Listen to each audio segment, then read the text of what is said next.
আমাকে দেখুন শীর্ষেন্দু মুখোপাধ্যায়। দয়া করে আমাকে একবার দেখুন। এই যে আমি এখানে একটু আগে আমি বাসের পাদানিতে ঠেলে ঠুলে উঠলাম। তারপর নিবিড় জমাট ভিড়ের ভিতর আমি এ বগল সে বগল তলা দিয়ে এর ওর পায়ের ফোঁকর দিয়ে ঠিক ইঁদুরের মতো একটা গর্ত কেটে কেটে এতদূর চলে এসেছি। বাসের রডগুলো বড় উঁচুতে, আমি বেঁটে মানুষ অতদূর নাগাল পাই না। আমি সিটের পিছন দিক ধরে দাঁড়াই, তারপর গা ছেড়ে দিই বাসের ঝাঁকুনিতে। যখন আমি দোল খাই, আশেপাশের মানুষের গায়ে ভর দিয়ে টাল সামলাই, তখন আমার আশেপাশের লোক কেউ খুব একটা রাগ করে না, কারণ আমার ওজন এত কম যে কারো গায়ে ঢলে পড়লেও সে আমার ভার বা ধাক্কা টেরই পায় না। হ্যাঁ, এখন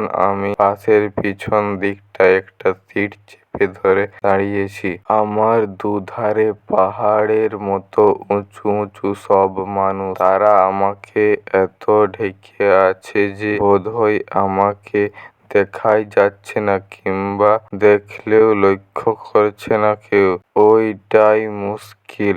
আমাকে অনেকেই দেখে কিন্তু লক্ষ্য করে না। এখন আমি যার পাশে দাঁড়িয়ে আছি কিংবা যার মুখোমুখি, তারা আমাকে হয়তো দেখেছে, কিন্তু নির্লিপ্তভাবে, যেন আমি না থাকলেও কোনো ক্ষতি বা লাভ ছিল না। তার কারণ বোধহয় এই যে আমার চেহারায় এমন কিছু নেই যাতে আমাকে আলাদা করে চেনা যায়। হ্যাঁ মশাই, আমি মাত্র 5 ফুট 2 ইঞ্চি লম্বা, রোগাই তবে খুব রোগা নয় যেটা চোখে পড়ে না, কালোই তবে খুব কালো নয় যে আর একবার তাকিয়ে দেখবে কেউ। 40 বছরের পর আমার মাথা ক্রমে ফাঁকা হয়ে চুল পাতলা হয়ে এসেছে, অথচ টাকও পড়েনি। টেকো মানুষ কেউ কেউ দেখে। তার ওপর আমার মুখখানা, সেটা না খুব কুৎসিত না সুন্দর। আমার নাক থেবড়া নয়, চোখ বড়ও নয়, আবার কুতকুতেও নয়। কাজেই এই যে এখন ভিড়ের মধ্যে আমি দাঁড়িয়ে আছি, দুধারে উঁচু উঁচু মানুষ, এই ভিড়ের মধ্যে কেউ কি আমাকে দেখছেন না, কিংবা দেখলেও লক্ষ্য করছেন না আমি জানি। আমার বিয়ের পর একটা খুব মর্মান্তিক মজার ঘটনা ঘটেছিল। বউ ভাতের 2-1 দিন পর আমি আমার বউকে নিয়ে একটু বাজার করতে বেরিয়েছিলাম। আর কয়েকদিন পরই তিরাগমনে শ্বশুরবাড়ি যাব। সেই কারণে কিছু নমস্কারী কাপড় চোপড় কেনা দরকার ছিল। রাস্তায় বেরিয়ে আমি আমার বউকে জিজ্ঞেস করলাম, নিউ মার্কেট যাবে? আমার যা অবস্থা, তাতে নিউ মার্কেটে বাজার করার কোনো অর্থ হয় না। বরাবর আমার বাসার কাছের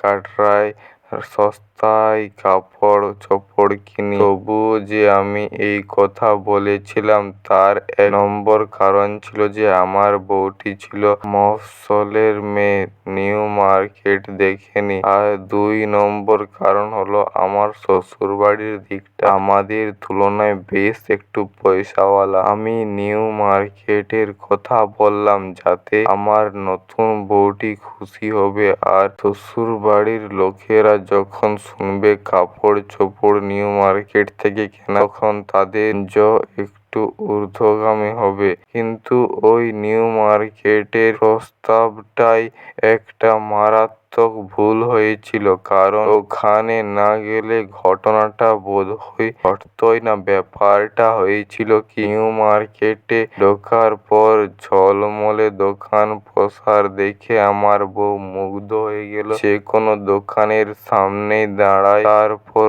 শোকেসে চোখ রেখে পা এক পা করে হাঁটে। আমার দিকে তাকাতেও ভুলে গেল তখন আমার নতুন বউ। কাজেই আমার অভিমান হওয়া স্বাভাবিক। আমি তাকে এটা ওটা দেখিয়ে একটু মাতব্বরির চেষ্টা করলাম বটে, কিন্তু সে বিশেষ কোনো জিনিসের দিকে মনোযোগ না দিয়ে সব কিছুই দেখত হাঁটতে লাগলো। অভিমানটা একটু প্রবল হতেই এক সময়ে আমি ইচ্ছে করেই হাঁটার গতি খুব কমিয়ে দিলাম, কিন্তু বউ সেটা লক্ষ্য না করে নিজের মনে হেঁটে যেতে লাগলো। তাই দেখে এক সময় আমি একদম থেমে গেলাম, কিন্তু বউ হাঁটতে লাগলো। দোকান পাশের দিকে তার বিহ্বল চোখ আর গার্ড অফ অনার দেওয়ার সময়ে সোলজাররা যেমন হাঁটে তেমনি তার হাঁটার ভঙ্গি। আমি দূর থেকে দেখতে লাগলাম আমার বউ সেই ঝলমলে আলোর মধ্যে লোকজনের ভিড় ঠেলে হেঁটে যাচ্ছে। মাঝে মাঝে সে কথাও বলেছিল বটে আমি তার সঙ্গেই আছি ভেবে, কিন্তু সত্যিই আছি কিনা তা সে লক্ষ্য করল না।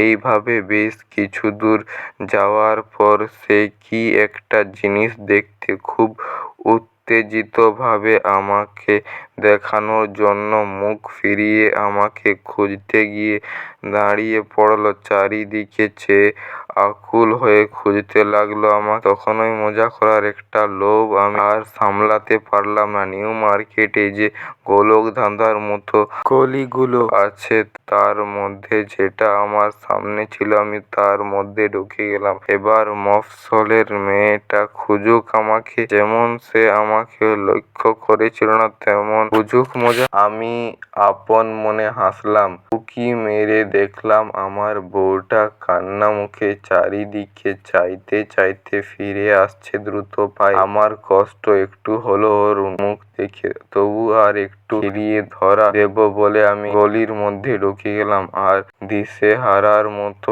এদিক ওদিক অনেকবার হাঁটলো, এ গলি সে গলিতে খুঁজতে লাগলো আমাকে। আমি ওকে চোখে চোখে রাখছিলাম। এক সময়ে বুঝতে পারলাম যে এবার আমাকে না পেলে ও কেঁদেই ফেলবে। এমন করুণ হয়ে গেছে তার মুখশ্রী। চোখ দুটো ছলছলে আর লাল হয়ে গিয়েছিল। তাই এক সময় ও যে গলিটাতে হেঁটে যাচ্ছিল আমি পা চালিয়ে অন্য পথের গিয়ে সে গলিটার উল্টো দিকে দিয়ে ঢুকলাম। তারপর হাসি হাসি মুখ করে দাঁড়িয়ে রইলাম। বিপরীত দিক থেকে ও হেঁটে এলো। ঠিক মুখোমুখি দেখা হলো আমাদের। এমনকি ও আমার 1 ফুট দূরত্বের ভিতর দিয়ে হেঁটে গেল, তবু আমাকে চিনতে পারল না। খুব অবাক হলাম, আমিও কি আমাকে দেখেনি? আবার আমি অন্য পথে তাড়াতাড়ি গিয়ে অন্য এক গলিতে একটা কাঁচের বাসনের দোকানের সামনে কড়া আলোয় দাঁড়ালাম। ঠিক তেমনি উল্টো দিক থেকে হেঁটে এলো। চারিদিকে লোকজনকে লক্ষ্য করলো। আমার চোখে ওর চোখ পড়ল, কিন্তু আবার আমাকে পেরিয়ে গেল ও। এমনকি পেরিয়ে গিয়ে একবার পিছু ফিরেও দেখল না। এরকম কয়েকবার আমাদের দেখা হলো, কখন বইয়ের দোকানের সামনে, কখনো ফলের দোকান কিংবা পুতুলের দোকানের সারিতে, কিন্তু ও আমাকে কোনোবারই চিনতে পারল না। উদ্ভ্রান্ত ভাবে আমাকে খুঁজতে খুঁজতে আমাকে এড়িয়ে গেল। তখন আমি ভাবলাম মফস্বলের এই মেয়েটা খুব সরলে। আমি ইচ্ছে করে লুকিয়েছিলাম বুঝতে পেরে এখনো ইচ্ছে করেই চিনতে চাইছে না। কিন্তু ওর মুখের করুণ এবং ক্রমে করুণতর অবস্থা দেখে সে কথা সত্যি বলে মনে হচ্ছিল না। তবু আমি অবশেষে একটা ঘড়ির দোকানের সামনে ওর রাস্তা আটকে দাঁড়িয়ে গেলাম। বললাম, এই যে। ও ভীষণ চমকে গিয়ে অবাক হয়ে আমাকে দেখল বেশ কিছুক্ষণ দেখে টেখে, তারপর ভীষণ জোরে শ্বাস ফেলে কেঁপে কেঁপে এসে বলল, তুমি তুমি কোথায় ছিলে তুমি? আমি কতক্ষণ তোমাকে খুঁজছি। আশ্চর্য এই যে তখন আমার মনে হলো ও সত্যি কথাই বলছে। বাসায় ফেরার সময় ওকে আমি বললাম যে ওর সঙ্গে ওই লুকোচুরি খেলার সময়ে আমি বারবার ওকে ধরার সুযোগ দিয়েছি। ওর সামনেই দাঁড়িয়েছিলাম আমি। ও প্রথমটায় বিশ্বাস করলো না, কিন্তু আমি বারবার বলতে ও খুব অবাক হয়ে বলল, সত্যি? তাহলে তুমি আর কখনো লুকিও না। এরকম করাটা বিপজ্জনক। বেঁধে ভাই কন্ডাক্টর, এইখানে আমি নেবে যাব। দেখি দাদা, দেখবেন। ভাই আমার চশমাটা সামলে। ওই দেখুন, কেউ আমার কথা শুনল না। আমি নামার আগেই কন্ডাক্টর বাস ছাড়ার ঘন্টি দিয়ে দিল। গেট আটকে ধুমুস মতো লোকটা অনড় হয়েই রইল আর হাওয়াই শার্ট পরা ছোকরাটা কনুইয়ের গুঁতোয় চশমাটা দিল বেঁকিয়ে। তাই বলছিলাম যে কেউ আমাকে লক্ষ্য করে না, বাসে ট্রামে না, রাস্তায় ঘাটে না। আজকের দিনটা বেশ ভালোই, ফুরফুরে হাওয়া আর রোদ দিয়ে মাখামাখি একটা আদুরে আদুরে গা ঘেঁষা দিন। শরৎকাল বলে গরমটা খুবই নিস্তেজ। এখন এই রাস্তা দিয়ে হেঁটে যেতে আমার বেশ ভালোই লাগছে। ওই তো একটু দূরেই এক ক্রসিং, আর তারপরেই আমার অফিস। এই দেখো আমি ক্রসিংটার কাছে এসে রাস্তা পেরোবার জন্য পা বাড়াতেই ট্রাফিক পুলিশ হাত নামিয়ে নিল। আমার পার হওয়ার রাস্তাটা আটকে। এখন চলন্ত গাড়ি আর গাড়ি। কেন ভাই ট্রাফিক পুলিশ, আমি যে রাস্তা পেরোচ্ছি তা কি দেখতে পাওনি? আর একটু হাতখানা তুলে রাখলে কি হাতখানা ভেঙে যেত? লিফটে দাঁড়িয়ে আমি দোতলায় উঠছি। এই লিফটটা বোধহয় 100 বছরেরও পুরনো।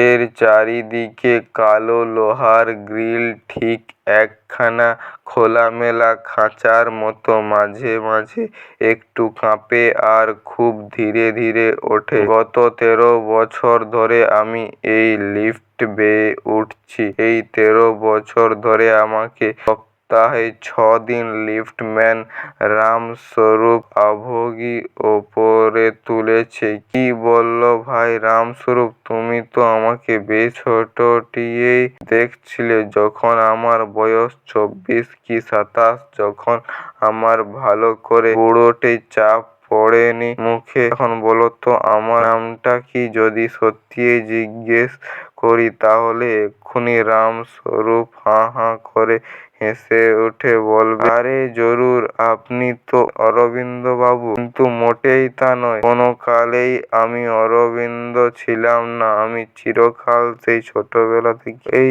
অরবিন্দ। আমি সেই চিরকাল থেকে ছোটবেলা থেকেই অরিন্দম বসু।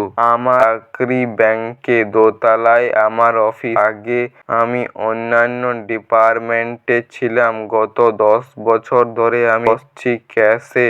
আমি খুব চটপট টাকা গুনতে পারি। হিসেবেও আমি খুব পাকা। তাই ক্যাশ থেকে আমাকে অন্য কোথাও দেওয়া হয় না, হলেও আবার ফিরিয়ে আনা হয়। 10 বছর ধরে আমি খুবই দক্ষতার সঙ্গে ক্যাশের কাজ করছি। এখন পেমেন্ট কখন রিসিভিংয়ে পেমেন্টেই বেশি, কারণ ওখানে সবচেয়ে সতর্ক লোকের দরকার হয়। একটা তারের খাঁচার মধ্যে আমি বসি। আমার বুকের কাছে থাকে অনেক খোপওয়ালা একটা ড্রয়ার। তার কোনটায় কত টাকার নোট, তার কোনটায় কত খুচরো পয়সা রয়েছে তা আমি নির্ভুলভাবে চোখ বুজে বলে দিতে পারি। পেমেন্টের সময়ে আমি ড্রয়ার খুলে গুনে টাকা বের করি, তারপর ড্রয়ার বন্ধ করি, তারপর আবার গুনি, আবার তারপর টাকা দিয়ে পরের পেমেন্টের জন্য হাত বাড়াই। টোকেন নিয়ে আবার ড্রয়ার খুলি, টাকা বের করে গুনে, তারপর একইভাবে চলতে থাকে। সামনের ঘুলঘুলিটা দিয়ে যারা আমাকে দেখে তাদের সম্ভবত খুবই ক্লান্তিকর লাগে আমার ব্যবহার। ইস, লোকটা কি একঘেয়ে ভাবে কাজ করছে, কি একঘেয়ে। ঘুলঘুলি দিয়ে তারা আমাকে দেখে কিন্তু মনে রাখে না রামবাবু আমাদের পুরনো বড় খদ্দের। প্রকাণ্ড কারখানা আছে। এজেন্টেও তাকে খাতির করে। খুব খুঁতখুঁতে লোক। বেশিরভাগ সময়ই লোক না পাঠিয়ে নিজেই এসে চেক ভাঙিয়ে নিয়ে যান। আমি কতবার তাকে পেমেন্ট দিয়েছি, তিনি ঘুলঘুলি দিয়ে প্রসন্ন হাসিমুখে ধন্যবাদ দিয়েছেন। একবার আমার বড় শালা কলকাতায় বেড়াতে এসে অনেক টাকা উড়িয়েছিল। সেবার সে আমাকে নিয়ে পার্ক স্ট্রিটের বড় একটা রেস্তোরাঁয়। সেখানে গিয়ে দেখি রামবাবু একা বসে আছেন, হাতে সাদা স্বচ্ছ জিন, খুব স্বপ্নুল চোখ। সত্যি সত্যি বলতে কি আমি ভগ্নতির কথা বড় একটা ভাবি না। অন্তত সে কারণে রামবাবুর সঙ্গে দেখা করার কথা আমার মনেই হয়নি। আমি পুরনো চেনা লোক দেখে এগিয়ে গিয়েছিলাম। রামবাবু ভ্রু তুলে বললেন, কোথায় দেখেছি বলুন তো? মনেই পড়ছে না? তখন শালার সামনে ভীষণ লজ্জা করছিল আমার। লোকটা যদি সত্যিই চিনতে না পারে, যদি সত্যিই তেমন অহংকারী হয়ে থাকে লোকটা, তবে আমার বেইজ্জত হয়ে যাবে। তখন আমি মরিয়া হয়ে আমার ব্যাংকের নাম বললাম যে আমি ক্যাশ এ। সঙ্গে সঙ্গে পরিষ্কার জিন এর মতোই স্বচ্ছ হয়ে গেল তার মুখ। প্রসন্ন হেসে বললেন, চিনেছি। কি জানেন, এই ঘুলিগুলি আর এই খাঁচার মধ্যে দেখতে দেখতেই অভ্যস্ত হয়ে গেছি। তাই হঠাৎ এ জায়গায় বুঝলেন না? আসল কথা হলো ওই পার্সপেক্টিভ। ওটা ছাড়া মানুষের আর আছেটা কি যে তাকে চেনা যাবে? ওই খাঁচার মধ্যে ঘুলঘুলির ভিতর দিয়ে যেমন আপনি, তেমনি দেখুন এই কোট প্যান্ট টাই আর টাক মাথা, এর মধ্যে দিয়ে আমি। এসব থেকে যদি আলাদা করে নেন তবে দেখবেন আপনি আর আমি, আমাদের কোনো সত্যিকারের পরিচয় নেই। এই দেখুন না, একটু আগেই আমি পার্সপেক্টিভের কথাই ভাবছিলাম। ছেলেবেলায় আমরা থাকতাম রেল কলোনিতে। আমার বাবার ছিল টালি ক্লার্কের চাকরি। কাটিহারে আমাদের রেল কোয়ার্টারে প্রায়ই পাশের বাড়ি থেকে একটি মেয়ে আসতো। তার সৎ মা বলে বাসায় আদর ছিল না। আমাদের বাসায় রান্নাঘরে উনুনের ধারে আমার মায়ের পাশটিতে এসে সে মাঝে মাঝে বসত। জড়সড় হয়ে ছেঁড়া ফ্রক, হাঁটু টেকে পরোটা বেলে দিত। কখনো আমার কাঁদুনে ছোট বোনটাকে কোলে করে ঘুরে ঘুরে ঘুম পাড়াতো। মা আমাকে বলতো, ওর সঙ্গে তোর বিয়ে দেব। সেই শুনে সেই মেয়েটাকে আমি ভালো করে দেখতাম। কি যে নেশা লেগে যেত! কি করুণ কৃষক ঘড়ি ওটা মুখখানা, আর কি থিরথিরে সুন্দর! যেন পৃথিবীতে বেশিদিন থাকবে বলে ও আসেনি। রামবাবু একটু বলে দীর্ঘশ্বাস ছাড়লেন। আমি ব্যর্থ হয়ে জিজ্ঞেস করলাম, তারপর কি হলো? সে কি মরে গেল? রামবাবু মাথা নাড়লেন। না না, মরবে কেন? তাকে আমি বিয়ে করেছি বড় হয়ে। সে এখন আমার বউ। ইয়া, পেল্লায় মোটা হয়ে গেছে। বদমেজাজি, আমাকে খুব শাসনে রাখে। কিন্তু যখন দেখি ফ্রিজ খুলছে গয়না হাটকাচ্ছে, চাকরদের বকছে, কিংবা সোফারকে বলছে গাড়ি বের করতে, তখন কিছুতেই বিশ্বাস হয় না যে সেই বেলি যার অসুখের সময় মা দুটো কমলা লেবু দিয়ে এসেছিল বলে একগাল হেসেছিল, আজ দেখুন খুব ঝগড়া করে বেরিয়েছি ওর সঙ্গে। মনটা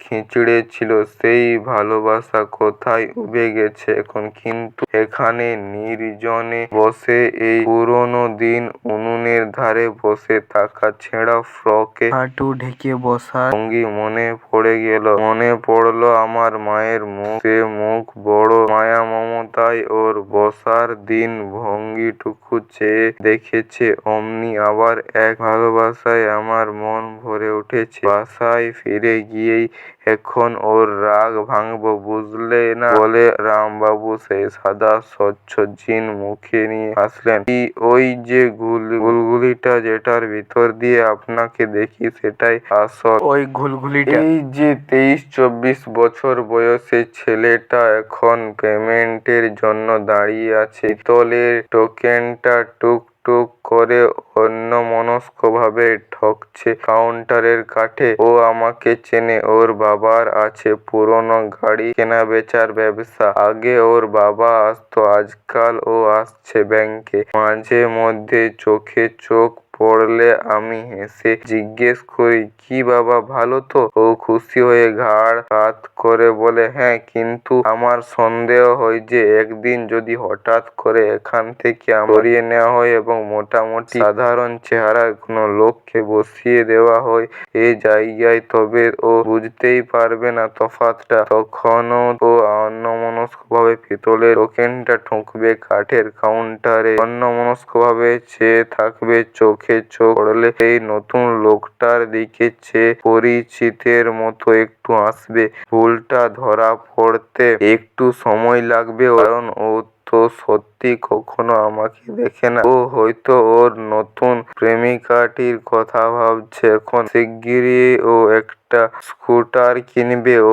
ঘাড় ফিরিয়ে রিসেপশনের মেয়েটির দিকে কয়েক পলক তাকালো, তারপর ঘড়ি দেখলো, একবার টোকেনটার নম্বর দেখে নিল, ঘুলঘুলির ভিতর দিয়ে দেখলো আমার দুখানা হাত ক্লান্তিকর ভাবে মোটা এক গোছা টাকা গুনছে। ও আমার মুখটা এক পলক দেখেই চোখটা ফিরিয়ে নিল, কিন্তু আমি জানি যে ও আমাকে দেখলো না। আর 15 মিনিট পরে 2টো বাজবে, তখন আমি ক্যাশ বন্ধ করে নিচে যাব টিফিন করতে। তখন যদি ও আমাকে রাস্তায় দেখতে পায় আমি ফুটো পাথরের দোকানে দাঁড়িয়ে থিন অ্যারারুট আর ভাঁড়ের চা খাচ্ছি, তখন কি আমাকে চিনবে ও? কলা কত করে হে? 40 পয়সা জোড়া বলে কি? হ্যাঁ, বর্তমান যে তা আমি জানি, বর্তমান কি আমি চিনি না? ওই সুন্দর হলুদ রং, মসৃণ গা, প্রকাণ্ড চেহারা, বর্তমান দেখলেই চেনা যায়। তা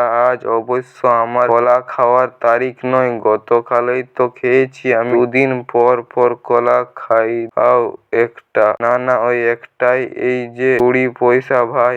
আহা, বেশ কলা, চমৎকার। খাওয়া হয়ে যাওয়ার পর আমি অনেকক্ষণ খোসাটা হাতে মুঠোয় ধরে রইলাম স্মৃতিচিহ্ন হিসেবে। 10-15 মিনিট একটু এদিক ওদিক ঘুরে বেড়ালাম, কলার খোসাটা আমার হাতেই ধরা। আমার চারপাশে নিরুত্তেজ ভাবে লোকজন হেঁটে যাচ্ছে, খুবই নির্বিকার তাদের মুখ চোখ। এরা কখনো যুদ্ধ বিগ্রহ করেনি, দেশ বা জাতির জন্য প্রাণ দিতে হয়নি এদের, এমনকি খুব কঠিন কোনো কাজও এরা সমাধান করেনি। সবাই মিলে জাতটা মরে আসছে, আস্তে আস্তে অন্তর্ভাবনায় মগ্ন হয়ে হাঁটছে, চলছে একে অন্যের সম্পর্ক নিস্পৃহ থেকে। এদের সময়ের জ্ঞান নেই। 1969 বলতে এরা একটা সংখ্যা মাত্র বোঝে, 2000 বছরের ইতিহাস বোঝে না। এদের কাছে টেলিপ্যাথি কিংবা ক্রিক রো যেমন শব্দ, ভারতবর্ষ ঠিক তেমনই একটা শব্দ। দয়া করে আমাকে দেখুন, এই যে আমি অরিন্দম বসু। এই যে না লম্বা রোগা না ফর্সা একজন লোক আমি। টেলিপ্যাথিও নয়, ক্রিক রো নয়, ভারতবর্ষ নয়। ওই শব্দগুলোর সঙ্গে অরিন্দম বসু এই শব্দটার একটু তফাৎ আছে, কিন্তু তা কি আপনি কখনো ধরতে পারবেন? যাকগে সেসব কথা। মাঝে মাঝে আমারও সন্দেহ হয় আমি কি সত্যিই আছি নাকি নেই। ব্যাংকের ওই ঘুলঘুলি দিয়ে লোকে হাত এগিয়ে টাকা গুনে নেয়, কেউ মৃদু হেসে ধন্যবাদ দিয়ে যায়, কিন্তু লোক বদল হলেও তারা অবিকল ওইভাবে হাত বাড়িয়ে টাকা গুনে নেবে আর কেউ ধন্যবাদ দিয়ে যাবে। খেয়ালই করবে না ঘুলঘুলির ওপাশে বিশাল পরিবর্তন ঘটে গেছে।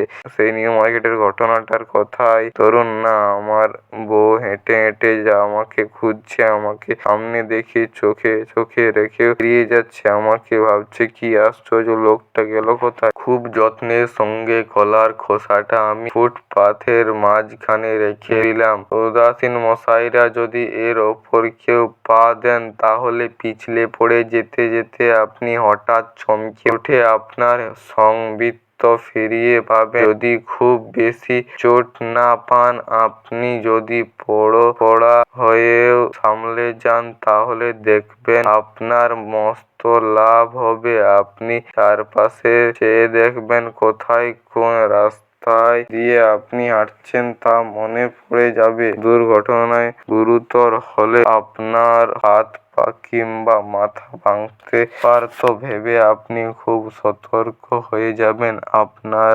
বিপজ্জনক চারপাশটা সম্বন্ধে হয়তো আপনার ভিতরকার ঘুমন্ত আমিটা জেগে উঠবে, ভাববে বেঁচে থাকা কত ভালো। তখন হয়তো মানুষের সম্বন্ধে আপনি আর একটু সচেতন হয়ে উঠবেন এবং বলা যায় না, আপনার হয়তো এ কথা মনে পড়ে যেতে পারে, আজ 1969 সালের 16ই জুলাই আপনার বিয়ের তারিখ, যেটা আপনি একদম ভুলে গিয়েছিলেন, এবং সেই সালে আপনার বয়স 40 পার হলো। তখন মশাই ভেবে দেখবেন, এই যুদ্ধ এবং বিপ্লববিহীন ভারতবর্ষে একটি নিস্তেজ দুপুরে রাস্তায় খোলা ফেলে রেখে আমি আপনার খুব অপকার করিনি। আপনি কি এখন চাঁদের কথা ভাবছেন আর 3জন দুঃসাহসী মানুষের কথা? ভাববেন না মশাই, ওসব ভাববেন না। কি কাজ আমাদের ওসব ভেবে? খামোখা মানুষ ওতে ভয়ঙ্কর উত্তেজিত হয়ে পড়ে, আর তারপর ভীষণ অবসাদে এক সময়ে ওদের খুব ভালো যন্ত্র আছে, ওরা ঠিক চাঁদে নেমে যাবে, তারপর আবার ঠিকঠাক ফিরেও আসবে। কিন্তু সেটা ভেবে আপনি অযথা উত্তেজিত ও অন্যমনস্ক হবেন না। রাস্তা দেখে চলুন। রাজভবনের সামনে বাঁকটা ঘুরতেই দেখুন কি সুন্দর খোলা প্রকাণ্ড ময়দান, উদ্দাম আকাশ। কাছাকাছি যেসব মানুষগুলো হাঁটছে তাদের দেখে নিন, চিনে রাখুন যত দূর সম্ভব অন্যের মুখ, যেন যে কোনো জায়গায় দেখা হলে আবার চিনতে পারেন। এই সুন্দর বিকেলে ময়দানের কাছাকাছি আমি আপনার পাশেই হাঁটছি, আমাকে দেখুন। এই তো আমি আমার অফিস থেকে বেরিয়েছি, একটু আগে বেরিয়েছি আজ খেলা দেখতে যাব বলে। মনে আছে আপনি ওই দিকে না? দেখুন কি আহাম্মক ছেলেটা অফ সাইডে দাঁড়িয়ে সুন্দর চান্সটা নষ্ট করে দিল। আর মাত্র 10 মিনিট আছে, এখন গোল হয়নি। আর ওই ছেলেটা, হায় ঈশ্বর, কে ওকে ওই লাল সোনালি জার্সি পরিয়েছে? ওকে বের করে দিক মাঠ থেকে। দিন তো মশাই, আপনারা চোস্ত গালিগালাতে ওর ভূত ভাগিয়ে আমার জিভে আবার খারাপ কথাগুলো আসে না। কিন্তু দেখুন, রাগে আমারও হাত পা কাঁপছে। আজ সকাল থেকেই চাঁদ আর 3জন দুঃসাহসী মানুষের কথা ভেবে আমার নার্ভগুলো অসাড় হয়ে আছে। তার ওপর দেখুন এই ফালতু টিমটা আমার দলের কাছ থেকে নিয়ে নিচ্ছে 1 পয়েন্ট। একটা পয়েন্ট কি সাংঘাতিক! ওদিকে আর 8 কি 9 মিনিট সময় আছে মাত্র। কি বলেন দাদা, গোল হবে? কি হবে? কি করে হবে? খুদে টিমটার সব খেলোয়াড় পিছিয়ে এসে দেওয়াল তৈরি করছে গোলের সামনে, আর এরা খেলছে দেখুন। কে বলবে গোল দেওয়ার ইচ্ছে আছে? ওই যে ছেলেটা অফ সাইডে দাঁড়িয়ে দিনের সবচেয়ে সহজ চান্সটাকে মাটি করে দিল। আমার ইচ্ছে করছে ওর সামনে গিয়ে বলি, এই আমাকে দেখো, আমি অরিন্দম বসু, এই টিমটাকে আমি ছেলেবেলা থেকে সাপোর্ট করে আসছি। জিতলে ঠাকুরকে ভোগ দিয়েছি, হারলে সুইসাইডের কথা ভেবেছি। তা বাপু, তুমি কি বোঝো সেসব? তুমি তো জানোই না যে আমি এই ভিড়ের মধ্যে বিশেষ একজন কিরকম দুঃখ নিয়ে ছলছলে চোখে ঘড়ি দেখছি। অবশ্য তাতে কি যায় আসে আমি কাঁদি কিংবা হাসি? কেউ তো আর আমাকে দেখছে না। না মশাই, গোল হলো না। রেফারি ওই লম্বা টানা বাঁশি বাজিয়ে দিল। খেলা শেষ। এখন দয়া করে আমাকে একবার দেখুন, কিরকম অবসাদগ্রস্ত আমি, কাঁধ ভেঙে আসছে। দেখুন আমার টিমটাকে আমি কত ভালোবাসি, কিন্তু তাতে টিমের কিছু যায় আসে না। ওরা চেনেই না আমাকে, অথচ আমি প্রতিটি হার জিতের পর কত হেসেছি, লাফিয়েছি, কেঁদেছি, চাপড়ে দিয়েছি অচেনা লোকের পিঠে খামোখা। তাতে কারো কিছু এসে যায় না। এই যে আমি সকাল থেকে চাঁদ আর 3জন মানুষের কথা ভেবে চিন্তাশীত, ভালো করে ভাত খেতে পারিনি উত্তেজনায়। এতেই বা কার কি এসে যায়? দয়া করে আমাকে একবার দেখুন না। আমি জানি আপনি লিগ টেবিলে আপনার টিমের অবস্থা ভেবে বিব্রত, তার ওপর চাঁদ আর 3জন মানুষের কথাও ভাবতে হচ্ছে আপনাকে। কত কিছু ঘটে যাচ্ছে পৃথিবীতে। 29.5 ফুট লং জাম্প দিচ্ছে মানুষ, গুলিতে মারা যাচ্ছে প্রেসিডেন্ট,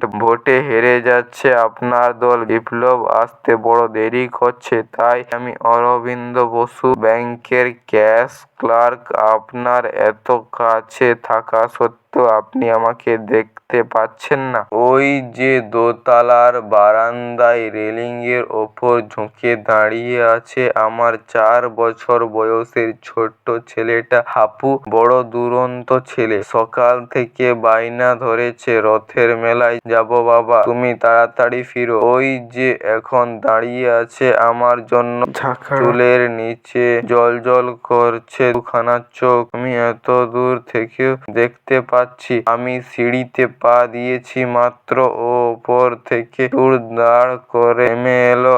ওর মার ওপর থেকে চেঁচাচ্ছে, হাঁপু ও কোথায় গেলি? ও হাঁপুও একগাল হেসে হাঁপু ঝাঁপিয়ে পড়ল। প্রায় কত দেরি করলে বাবা, যাবে না? হ্যাঁ মশাই। বাইরে থেকে ফিরে এলে এই আপনজনদের মধ্যে আমি হাঁফ ছেড়ে বাঁচি। কচি ছেলেটাকে আমি কোলে তুলে নিলাম। ওর গায়ে মিষ্টি একটা ঘামের গন্ধ। শীতের রোদের মতো খোবস ওর নরম গা। মুখ ডুবিয়ে দিলে মনে হয় একটা অদৃশ্য ম্লান করে নিচ্ছি যেন। বললাম, যাবো বাবা, বড় খিদে পেয়েছে, একটু বিশ্রাম করে খেয়ে নি। যতক্ষণ আমি বিশ্রাম করলাম ততক্ষণ হাপু আমার গায়ের সঙ্গে লেগেই রইল। উত্তেজনায় বলল, শিগগিরই করো। ওর মা ধমক দিতে বড় মায়ায় বললাম, আহা বকো না ছেলেমানুষ, আসলে ওর ওই নেই আঁকড়ে ভাবটুকু বড় ভালো লাগে আমার। বড় দুরন্ত ছেলে। মেলায় পা দিয়ে হাত ছাড়িয়ে ছুটে যেতে চায়। বললাম, ওরকম করে না হাপু, হাত ধরে থেকো। আমার হাত ধরেই তুমি ঠিক মতো মেলা দেখতে পাবে। ও কেবল এদিক ওদিক তাকায়, তারপর ভীষণ জোরে চিৎকার করে জিজ্ঞেস করে, ওটা কি বাবা? আর ওটা? আর ওইখানে? আমি ওকে দেখিয়ে দিই। ওটা নাগরদোলা, ওইটা সার্কাসের তাঁবু, আর ওখানে মৃত্যুকূপ। আস্ত একটা পাঁপড় ভাজা হাতে নাগরদোলায় উঠে গেল হাপু। ওই যে দেখা যাচ্ছে তাকে, আকাশের কাছাকাছি উঠে হি হি করে হেসে হাত নাড়ছে, সাঁই করে নেমে আসছে, আবার উঠে যাচ্ছে। সারাক্ষণ আমার দিকে চেয়ে হাসছে হাপু। দেখে মন ভরে যায়। মৃত্যুকূপের উঁচু প্ল্যাটফর্মে দাঁড়িয়ে ওকে দেখলাম দেওয়াল বেয়ে ভীষণ শব্দে ঘুরে ঘুরে ওঠে নেমে যাচ্ছে তীব্র বেগে মোটর সাইকেল। ও আমাকে আঁকড়ে ধরে থেকে দেখলো। তারপর আধ ঘন্টার সার্কাস দেখলাম। দুই মাথাওয়ালা মানুষ, সিঙ্গিং ডল আর 8 ফুট লম্বা লোক। হাপুর কথাবার্তা থেমে গেল। ঝলমল করতে লাগলো চোখ। বাইরে এনে ওকে ছেড়ে দিলাম আমার পাশে পাশে। ও হাঁটতে লাগলো। ওর হাতে ধরা হাতটা থেমে গিয়েছিল বলে আমি ওর হাত ছেড়ে দিলাম। ওই তো ও এগিয়ে যাচ্ছে আমার হাত ছেড়ে। দোকান সাজানো একগাদা হুইসেল দেখছে ঝুঁকে। আবার এগিয়ে গিয়ে দাঁড়ায় আর একটা দোকানে, যেখানে এরোপ্লেন দৌড় হচ্ছে। তারপর আস্তে আস্তে এগিয়ে যাচ্ছে ও এয়ার গান আর রং চঙে বল দেখতে দেখতে। আস্তে আস্তে পা ফেলছে। ক্রমে ভিড়ের মধ্যে চলে যাচ্ছে হাপু। আমি তখন আমার টিমটার কথা ভাবছিলাম। শামুক একটা পয়েন্ট নষ্ট হয়ে গেল। আজ চাঁদের দিকে চলছে 3 জন মানুষ। ওরা কি পৌঁছতে পারবে? হঠাৎ খেয়াল হলো হাপুকে দেখা যাচ্ছে না কোথায়। ভিড়ের মধ্যে 1 সেকেন্ড আগেও ওর নীল রঙের শার্টটা আমি দেখেছি। তক্ষুনি সেটা টুপ করে আড়াল হয়ে গেল। হাপু বলে ডাক দিয়ে আমি ছুটে গেলাম। হ্যাঁ মশাই, আপনারা কেউ দেখেছেন নীল জামা পরা 4 বছর বয়সের একটা ছেলেকে? তার নাম হাপু। বড় দুরন্ত ছেলে। দেখেননি? ঝাঁকড়া ঝাঁকড়া চুল, জ্বলজ্বলে দুটো দুষ্টু চোখ। না না, ওই পুতুলের দোকানের সামনে যে দাঁড়িয়ে আছে সে নয়, যদিও অনেকটা একই রকম দেখতে। না, তার চেহারার কোনো বিশেষ কিছু চিহ্ন আমার মনে পড়ছে না। খুবই সাধারণ চেহারা, অনেকটা আমার মতোই। কেবল বলতে পারি যে তার বয়স 4 বছর। আর গায়ে নীল জামা পরা অনেক ছেলে এখানে রয়েছে, তার 4 বছর বয়সেরও অনেক। না মশাই, আমার পক্ষে ঠিকঠাক বলা সম্ভব নয়। এত হাজার হাজার ছেলে মেয়ের মধ্যে ঠিক কোনজন আমার হাপু। আর বোধহয় হাপুর পক্ষেও বলা সম্ভব নয় এতজনের মধ্যে কোনজন ঠিক কোনজন, বুঝলেন না? ওর মাও একবার ঠিক করতে পারেনি। যদি হাপুকে দেখতে পান তবে ওকে একবার দয়া করে বলে দেবেন এই আমি ওর বাবা, আমাকে এই একটু দেখে রাখুন দয়া করে, কাইন্ডলি ভুলে যাবেন না।